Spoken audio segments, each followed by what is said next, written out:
Chapter 2, Real Meat. Okay, I said, now what? He pointed. That. My sandwich?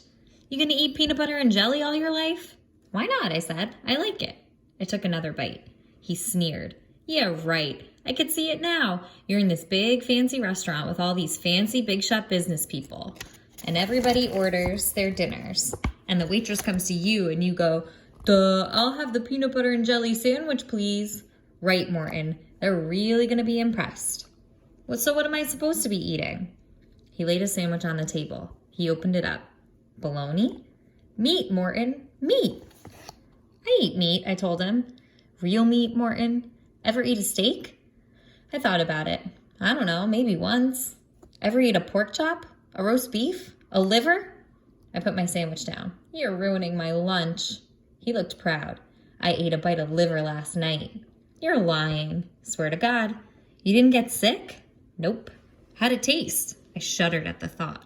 He made a face. Terrible. Terrible? So why'd you eat it? You're stupider than I thought. Not as stupid as wanting to be an angel baby all my life. You want to grow up? You got to eat stuff you don't like. And I'll tell you something else. He leaned across the table, getting real serious. It's an idea of mine. The worse it tastes, the faster you grow up. Now it was my turn to laugh. Yeah, right, Peterson. All I gotta do is go find a dead skunk and eat it, and poof, I'll be 30 years old. He slapped his sandwich back together and took a chomp out of it. Forget it, man. You want to be a baby? Go be a baby. He went on chomping. I didn't feel like having a fight. I said, okay, maybe I'll ask my mom to make me a bologna sandwich one of these days. I don't care, he shrugged. Say, I said, where does bologna come from anyway? I was trying to picture herds of bolognas roaming around on ranches. I never got an answer. The bell rang. We packed up our lunches. We didn't even get to eat most of them. As we headed out, I wondered if anybody was looking at my lunchbox. At the door, we bumped into Mrs. Sims. She was my third grade teacher. I really liked her. She never exactly said so, but I think I was her favorite student.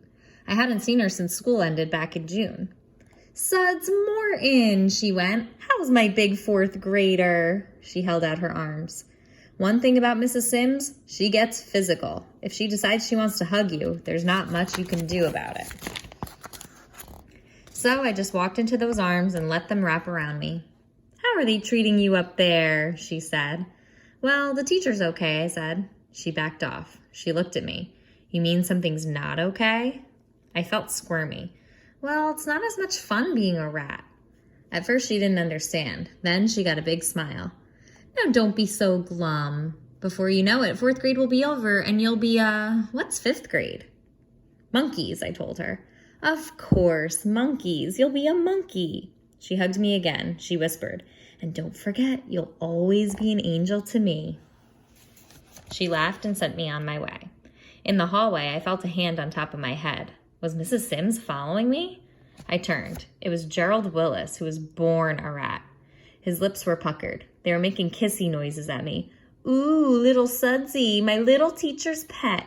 Where's my apple? Didn't you bring me an apple today? Before I could do anything, he swiped at my lunchbox. The cover sprang open and everything fell to the floor. My half-eaten peanut butter and jelly sandwich, my pack of pretzels, my cupcake, and my apple. I scrambled after the stuff on my hands and knees. Kids' feet were everywhere. Somebody crunched my pretzels. As I reached down for the apple, a big dirty sneaker kicked it down the hallway. Above me, Gerald Willis was howling.